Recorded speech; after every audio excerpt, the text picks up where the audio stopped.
I kept telling her I loved her when they took her out of the house. I have reached out to CenterPoint more times than I can really tell you. I think they ought to cover some of the expense of their mistake.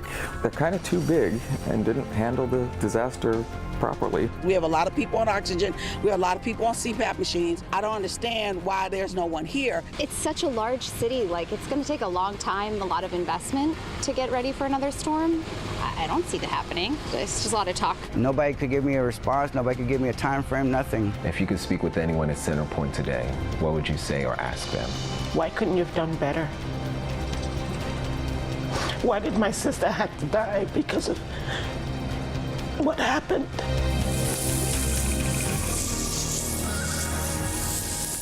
Only on two after months of pushing for answers. An exclusive interview with CenterPoint's CEO. It's been a 4.5-month journey of customers wanting answers after the May derecho and Hurricane Beryl in July left millions without power for weeks. Good evening and thank you for joining us. I'm Keith Garvin. And I'm Daniela Guzman. Well, during the 4 p.m. newscast, we aired the entire interview, and we want to hear from you. What did you think of the exclusive interview, which you can watch again on click2houston.com. Right now, about half of the audience, they were really angry as they were listening to that interview, but a quarter liked what the CEO had to say. Joining us now is our Gage Goulding to share his thoughts on the conversation.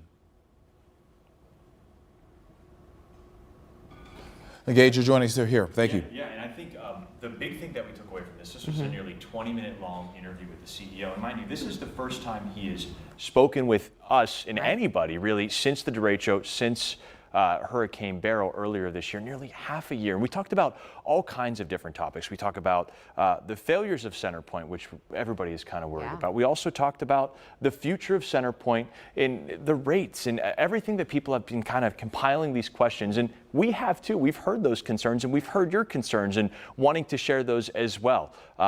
What this is here is the most important. This is the highlights of what we learned. And I think what you're going to see might open your eyes.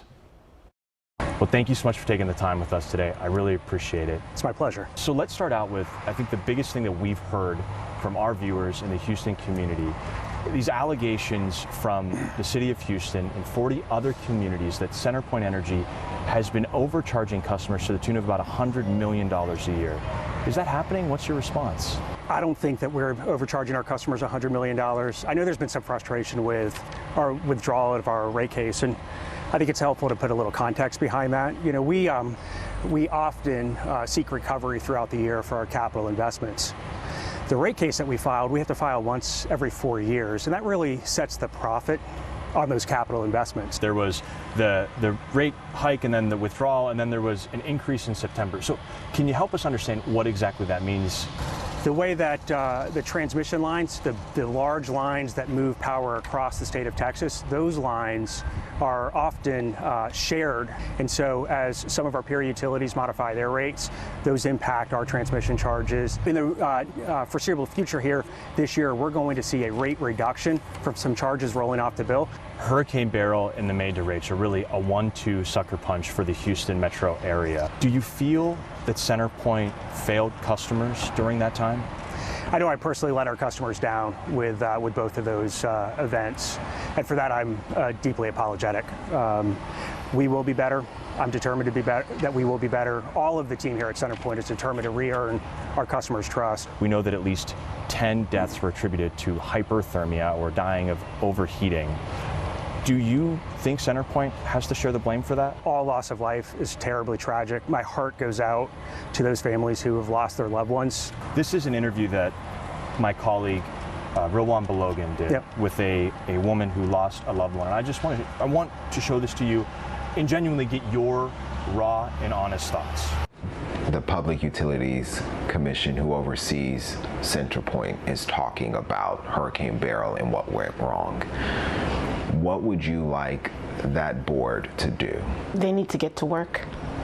They need to examine the people at CenterPoint and what they're doing. If you could speak with anyone at CenterPoint today, what would you say or ask them? Why couldn't you have done better? Why did my sister have to die because of what happened? I'm so deeply sorry. any loss of life is incredibly tragic. Obviously, emotionally, that hits me in the stomach, and that is why we are so determined to build a grid that our customers expect and deserve.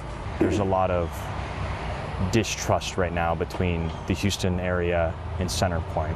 How do you plan on restoring that trust? I believe that making sure that we execute on the actions we commit to is that first step of beginning to rebuild trust. How are we doing that? We made significant investments in our transmission system and our substation. The next frontier is really building the distribution grid of the future. There's equipment that we are going to blitz our system with before June 1st next year that will automatically restore power without having to send a crew. We knew we weren't done. The second phase is getting us ready for next hurricane season. And then the third phase that we will roll out at the end of January of 25 will be that longer term plan that really will deliver that most resilient coastal grid that we have promised. Right here, right now, what is your promise to Houstonians far and wide for how CenterPoint will handle them and take care of them in their time of need? We will absolutely be better. We'll be the utility, the company that our customers expect of us. We'll be there understanding their needs in the community before a storm hits. We will have less outages, we will restore faster, and we will be empathetic to the experiences that they have. We will be a good neighbor, if you will, for our community that we have the great privilege to serve. Be a good neighbor. Wow. And you hear the be better, we want to be better. The thing that I took away from this the most is it sounded and felt very authentic in the conversations. And I want to, for everybody watching at home, there was no questions prepared. All of this was a first-time approach for them.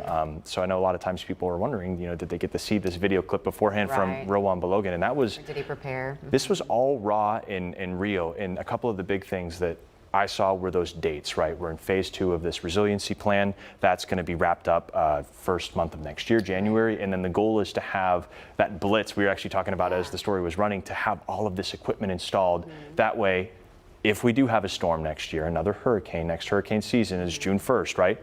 That way, the grid will be more prepared to hopefully take another punch. That's the important stuff. I know this could take years, obviously, to implement all these things that he would like to do, but it sounds like that moving forward, like they know that all eyes are on CenterPoint, and there's no way they can mess this up moving forward. And the fact that they flew in people from Florida who have experience with this and have done it successfully, they're reaching out to experts. Like, it sounds like they really want to get this right for the customers. I was going to say there's a big focus on what's happening right now in the Southeast with Hurricane Helene and how they are handling this, right?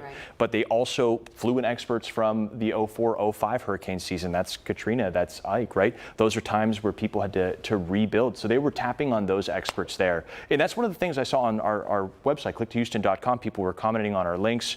I'll be there all night answering questions.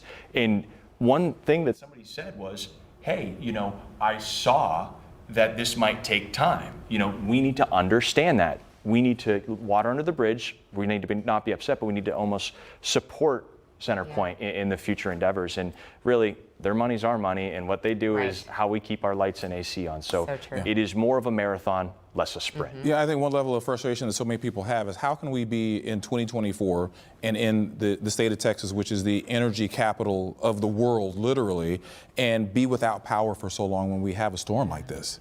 Yeah, and I think the big answer is, you can kind of see it behind us here, if we pop us back up, these big electrical lines behind us. That is part of that self-healing grid that they're talking about. So there's going to be a lot of projects to... I'm really interested in about that self-healing. I mean, that's some really interesting technology that a lot of cities are already doing, and would love to have it here in Houston and Texas. Absolutely. We'll be online throughout the night. I'll answer any questions, so please pop on, clicktohouston.com. I'll be happy to answer whatever you have. We'll also have much more at 10 o'clock. Thank you. Yeah, Gage, thank you.